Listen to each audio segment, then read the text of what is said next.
women were not as conditioned to express our anger. That makes a lot of sense to me because I come to anger very easily. One of the producers had the idea, and she said she thought of me as somebody who's willing to talk about it, and then thought it would be a great idea to just talk about mental health in a way, and I was down.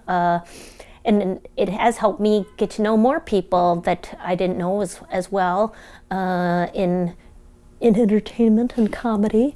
It was lovely. I interviewed Baron Vaughn, who is a colleague, but I don't think I knew him as well. As it was great to hear his experiences and just what helps everyone and what free help. That's my most important thing. Is I just want to know what's free that has been helpful, because who cares about, if it costs $900, it'll probably feel great.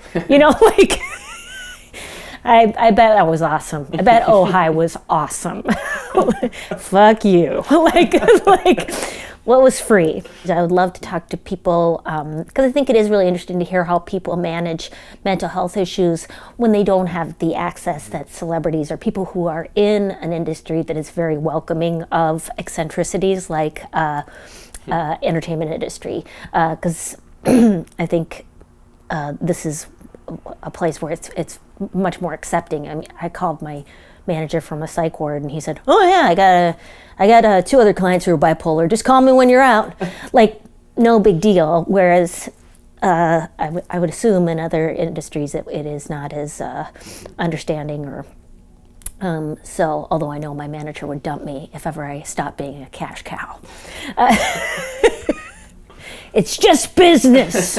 Ellen Sachs is one of the interviews. She has schizophrenia, and she's one of the only professionals, people who work full time, who talk openly about having schizophrenia, and that's just so valuable and special. I know I haven't had any close friends who've experienced that, and so to be able to talk to her about that and the prejudices she's experienced, and then how to take care of yourself within a job and then also to make requests of well, this is my thing, so just heads up, this is what I need for my work environment, and that I think is hard for people to ask for anything, even though it's supposed to be in the ADA.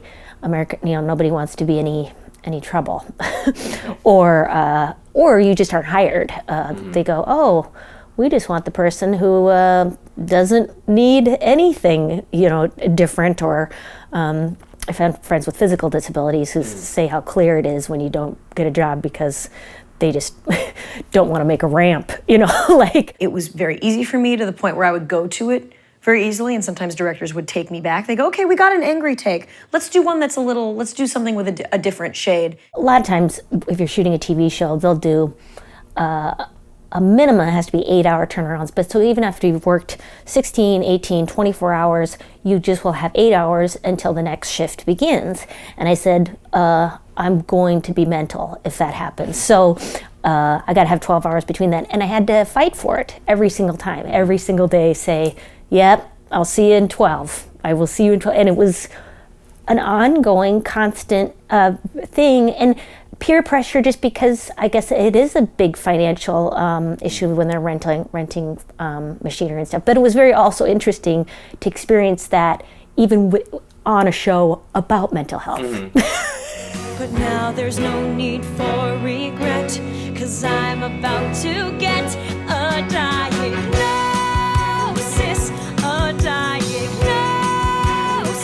I hadn't known very much about borderline personality disorder, and that was so helpful to see that portrayed in. I mean, not that is that's one person's experience with it, but it was really helpful to see that on Crazy Ex-Girlfriend and DBT therapy and all the things her character goes through.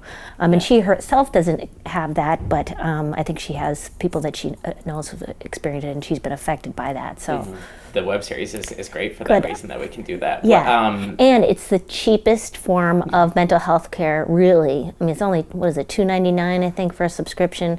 That's, I mean, that's almost cheaper than the free clinic, really, when you think about it. Like, because you're going to be at the free clinic 6 hours. You're going to be there 6 hours waiting in line. So at least you'll have something good to watch. It's usually towards men that I feel like think they're better than I am. That's my trigger. Interviewers make a wonderful face, like of interest, or their face smiles and stuff, and I'm just like, I can barely look at people while I'm on this thing. Like, I'm interviewing, is that any good? Oh, so silly. But they never they never called me on it. So yeah, it's if you want to feel good about yourself as an interviewer, please watch the show, because you'll go, oh my God, that's shockingly. But yeah, no, I did. I feel like I'm an okay listener. I've read a lot about listening. What?